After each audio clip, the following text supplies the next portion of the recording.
जय हिंद दोस्तों, स्वागत करता हूं आपका एक और नई वीडियो में। पिछले वीडियो में आई होप सो आपने देख लिया होगा कि हमारे देश का बजट क्या होता है, सरकार का बजट क्या होता है। नहीं पढ़ा तो जाके देखिए पिछला वीडियो। उस वीडियो में हमने बात करी थी कि भाई बजट क्या होता है और बजट के उद्देश्य क्या है, ऑब्जेक्टिव क्या है गवर्नमेंट बजट के।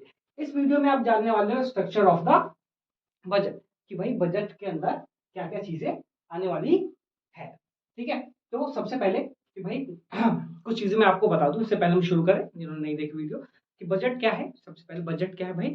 बजट एक स्टेटमेंट होता है जिसमें गवर्नमेंट क्या है, बजट रिसीट्स और बजट एक्सपेंडिचर का स्टेटमेंट है कि सिंपली गवर्नमेंट ने कितना पैसा कमाया और कितना खर्च किया। तो हमारे बजट को आप इस तरीके से कुछ बांट सकते हो, रिसीट्स में और एक्सपेंडिचर में, कि सरकार कहां कहां से पैसा कमा रही है वो आगे रिसीट्स के अंदर, और कहां कहां पे खर्चा कर रही है वो हो गया एक्सपेंडिचर।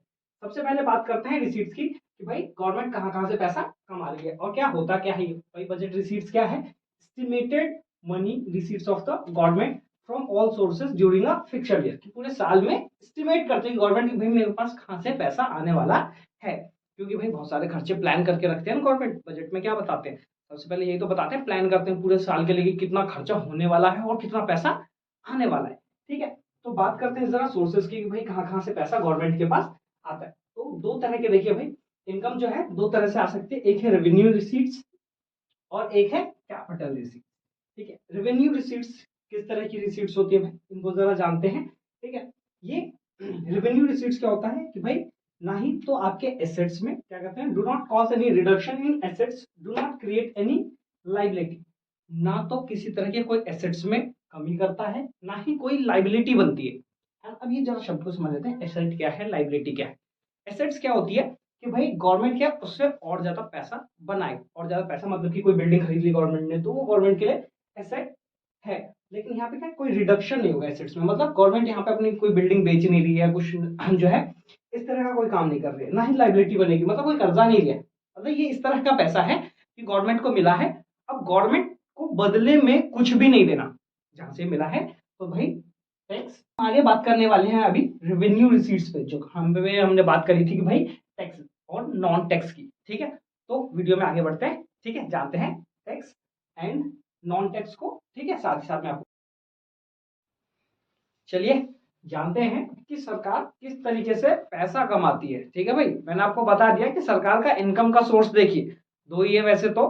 ठीक है, हम इसमें जानने वाले हैं कि भाई रेवेन्यू रिसीट्स को। ठीक है, इसके बदले में सरकार को क्या ये पैसा आता है, और सरकार को क्या करना है इस पैसे का टोटली सरकार के ऊपर डिपेंड करता है। ठीक है, जानते हैं कि सरकार की मोटी गाड़ी जो कमाई होती है एक्चुअल में वो यहीं से होती है जो कमाई होती है। ठीक है, सबसे पहले जानते हैं टैक्स रिसीट्स को। भाई आप कहते हो ना, आपको भी लगता होगा आपके माइंड में यार पैसा कहां से कमाती है सरकार, तो आपका लगता होगा सबसे पहली चीज है कि यार सरकार टैक्स से ही सबसे ज्यादा पैसा कमाती है ना। तो टैक्स भी है और नॉन टैक्स भी है, ये ऐसी चीजें हैं जो टैक्स के अलावा बाकी अदर सोर्सेज ऑफ इनकम है गवर्नमेंट की। सबसे पहले जरा टैक्स रिसीट्स जो आप मोस्टली सोचते हो है ना, कि भाई सरकार इन्हीं इनकम सोर्सेज पे रिलाई करती है। सबसे पहले देखिए इनकम टैक्स है आपका, जो कि लोगों की इनकम पे लगाया जाता है। ठीक है, और दूसरा है कॉर्पोरेशन टैक्स, जो बड़ी बड़ी कॉर्पोरेट्स के ऊपर लगाया जाता है, भाई इनके जो भी प्रॉफिट्स कमाते हैं उसके ऊपर टैक्स लगता है।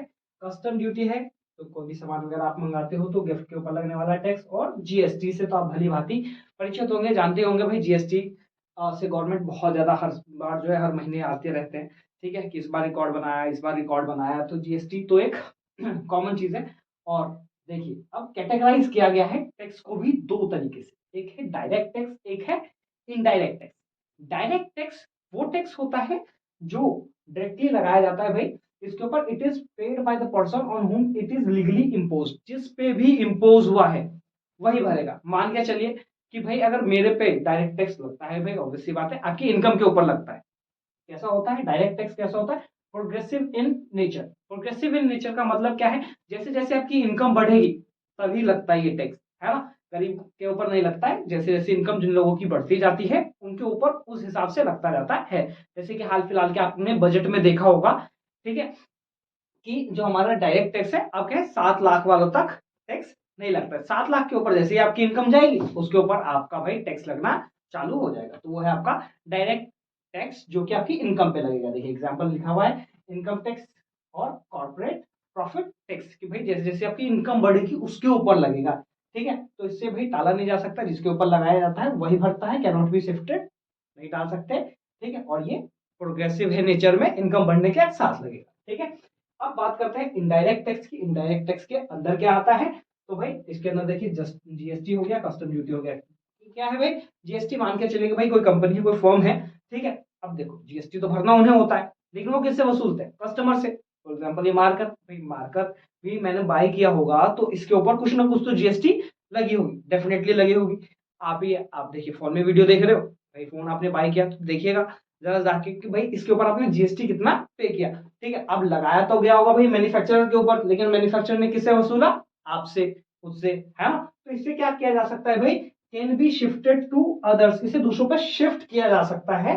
ठीक है, अब जरा जानते हैं, it is the tax which is impose on one person but is paid by another, लगता भाई किसी पे है और वो पे किसी और से करवा सकता है। जैसे कि मैंने एग्जांपल क्या दिया, जो फोन आपके हाथ में है ना, तो भाई आपने जिस भी कंपनी का फोन लिया है तो लगा तो भाई मैन्युफैक्चरर के ऊपर है, लेकिन उसने आपसे वसूला है। ठीक है, तो इसे क्या कर सकते हैं, शिफ्ट कर सकते हैं।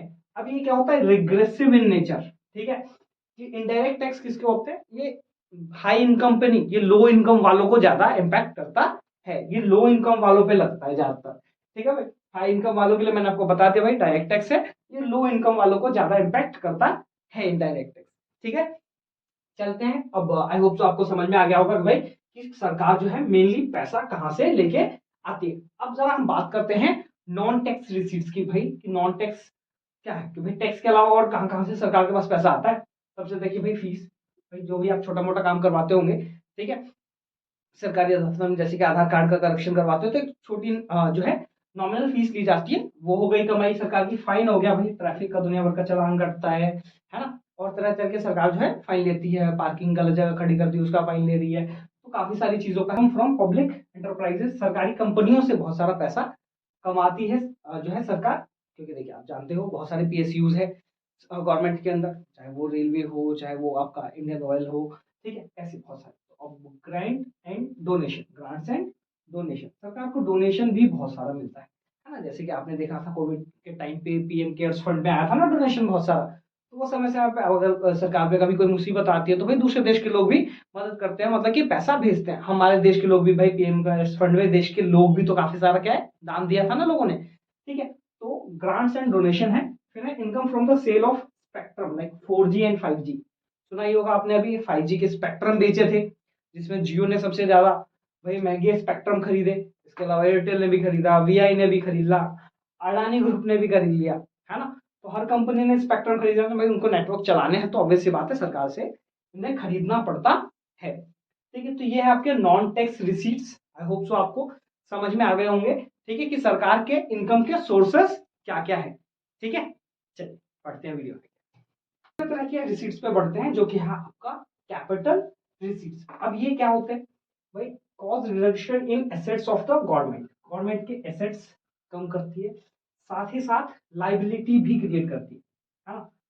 अब देखिए, अब ये पैसा किस तरह का है, पहले आप एग्जांपल को देखिए, रिकवरी ऑफ लोन्स, बोरोइंग और डिसइन्वेस्ट। इन टर्म्स को समझाता हूँ। जब भाई सरकार उधार लेती है, क्या करती है, उधार लेती है, अगर उधार लेगी, ठीक है, या फिर डिसइन्वेस्टमेंट को जान लीजिए। डिसइन्वेस्टमेंट क्या है, जैसे सरकार की कोई कंपनी है, हाँ?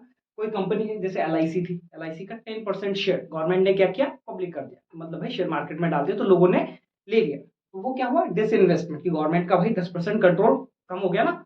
ठीक है, बोरोइंग मतलब उधार ले लिया, अब दूसरे देश से ले लिया, आईएमएफ से ले लिया, वर्ल्ड बैंक से, कहीं से भी अगर उधार ले रहे तो भाई उस पर इंटरेस्ट देना पड़ेगा ना, तो वो लाइबिलिटी हुई ना। और डिसइन्वेस्टमेंट क्या है कि भाई डिसइन्वेस्टमेंट मतलब गवर्नमेंट ने अपनी एक तरीके से प्रॉपर्टी ही तो सेल करी है ना। कि जैसे कि रेलवे, रेलवे है गवर्नमेंट का, अगर देखिए कल को अगर उसे प्राइवेट कर दिया तो क्या हुआ भाई, गवर्नमेंट के एसेट्स में कमी आ गई ना। तो ये होता है कि वे एसेट्स भी कम हो जाते हैं और लाइबिलिटी क्रिएट होती है। रिकवरी ऑफ लोन्स क्या है, ये पॉइंट भी समझा दूं आपको।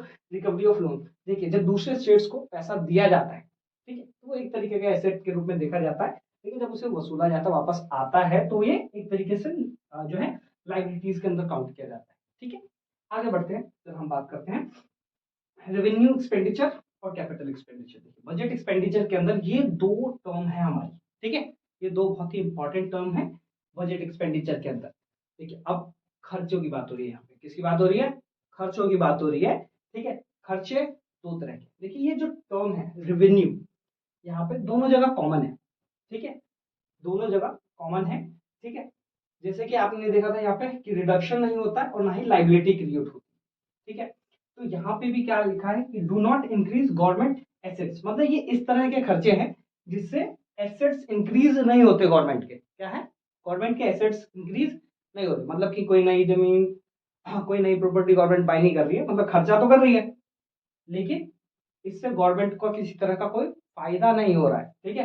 दूसरा ये do not reduce government liability, मतलब गवर्नमेंट का कर्जा भी कम नहीं हो रहा, सरकार ने कर्जा लिया था वो कर्जा भी कम नहीं हो रहा, ये इस तरह के खर्चे, ठीक है। अब ये होते कैसे कर्जे हैं भाई, ठीक है। खर्चे देखिए तो यहाँ पे वेज बिल, सबसे पहले वेजेस देखिए ना भाई, गवर्नमेंट एम्प्लॉय है हमारे देश में, देखिए कितने सारे गवर्नमेंट एम्प्लॉय, उनकी जो पेमेंट होती है वो रेवेन्यू एक्सपेंडिचर कहलाता है, कंपल्सरी है, सरकार को पे करना ही करना है, ठीक है। तो पहला वेरिएबल, फिर है इंटरेस्ट पेमेंट्स। अब भाई सरकार ने यहाँ पे देखा होगा आपने क्या था, बोरोइंग करी थी, उधार लिया था, उसका इंटरेस्ट चुकाया। अब इंटरेस्ट ही तो चुकाया है भाई, मेन जो अमाउंट है वो तो अभी रह ही रहा है ना, तो इंटरेस्ट चुकाने को क्या कहते हैं भाई, वो रेवेन्यू एक्सपेंडिचर के अंदर काउंट किया जाता है, ठीक है। क्योंकि इससे कोई लाइबिलिटी अभी कम हुई नहीं है, क्योंकि आपने जो मेन कर्जा लिया था, जो मेन बोरोइंग करी थी, वो तो अभी वैसी की वैसी ही है।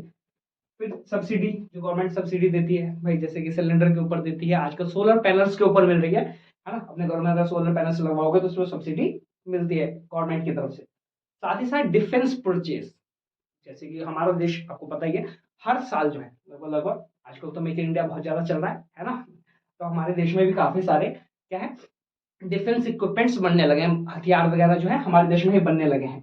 बट फिर भी बहुत सारा अमाउंट जो है हम डिफेंस परचेज पे करते हैं, रशिया से, यूएस से बहुत सारे हथियार हम खरीदते हैं, वो सब रेवेन्यू एक्सपेंडिचर के अंदर आता है, ठीक है भाई। तो ये इस तरह के खर्चे हो गए, एग्जाम्पल आई होप सो आपको क्लियर हो गया होगा कि रेवेन्यू एक्सपेंडिचर क्या है, कि गवर्नमेंट ने एसेट्स क्रिएट नहीं किया, ना ही लाइबिलिटी कम हुई। बढ़ते हैं कैपिटल एक्सपेंडिचर की तरफ, ठीक है, कि कैपिटल एक्सपेंडिचर क्या है, ठीक है। तो सबसे पहले इसमें क्या है, इंक्रीज इन गवर्नमेंट एसेट्स, कि भाई क्या करता है, गवर्नमेंट एसेट्स को बढ़ाता है, मतलब इस तरह का खर्चा जिससे गवर्नमेंट क्या है, फायदे में जा रही है। फायदे का मतलब ये है कि भाई उनके पास जो प्रॉपर्टी है, संपत्ति है, उसमें और बढ़ोतरी हुई, ठीक है, मतलब पैसा लगाया, जैसे कि मान के चलिए आप ही की इनकम, आप क्या करते हो, चाहे तो बेसिक कंजप्शन कर लेते हो, है ना, या फिर उसे एक तरीके से इन्वेस्ट कर देते हो ना। तो यहाँ पे भी गवर्नमेंट ऐसा ही समझ लीजिए कि कैपिटल एक्सपेंडिचर के अंदर क्या है, कि एक टाइप का इन्वेस्टमेंट है ये गवर्नमेंट का, क्या है ये, इन्वेस्टमेंट है। और ये वाला जो खर्चा है रेवेन्यू एक्सपेंडिचर, ये जैसे कि आपका कंपलसरी वाला है ना, कि जैसे घर पे भाई की घर का रेंट देना है ना, कि घर में भाई राशन भरवाना है, ग्रोसरीज लेके आनी है, तो ये इस तरह का खर्चा मान के चलिए गवर्नमेंट का। और कैपिटल एक्सपेंडिचर के अंदर जैसे कि आप भाई क्या करते हो, नई जमीन खरीद लिया आपने, नया फ्लैट ले लिया आपने, ठीक है, इस तरह की चीज है। तो गवर्नमेंट यहाँ पे देखिए क्या करती है कि भाई एसेट्स बढ़ा रही है, साथ में इसमें लाइबिलिटी में भी कमी होती है, लाइबिलिटी में भी कमी होती है इसमें, ठीक है।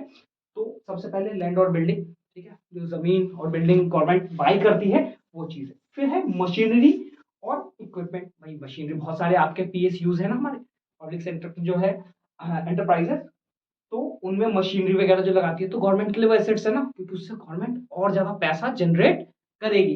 लास्ट है परचेज ऑफ शेयर्स, जैसे हाल फिलहाल में देखा होगा आपने कि जो वोडाफोन आइडिया जो कंपनी है उसमें गवर्नमेंट ने उसके शेयर्स बाई किए, तो ये एग्जांपल हो गए आपके कैपिटल एक्सपेंडिचर के। आई होप सो इतना आपको क्लियर हो गया होगा, ठीक है। हम आई होप सो आपको वीडियो में समझ में आ गया होगा कि सरकार पैसा किस तरीके से कमाती है, कहाँ कहाँ से इनकम सोर्सेज है सरकार के, साथ ही साथ आपने जान लिया कि सरकार खर्चा भी कहाँ कहाँ करती है मेनली, ठीक है। तो इस वीडियो के लिए इतना ही, पसंद आया तो लाइक करिए, दोस्तों के साथ शेयर करिए, ठीक है, नहीं हो तो चैनल पे सब्सक्राइब कर लो। टिल देन मिलते हैं अगली वीडियो में, आज के लिए इतना ही।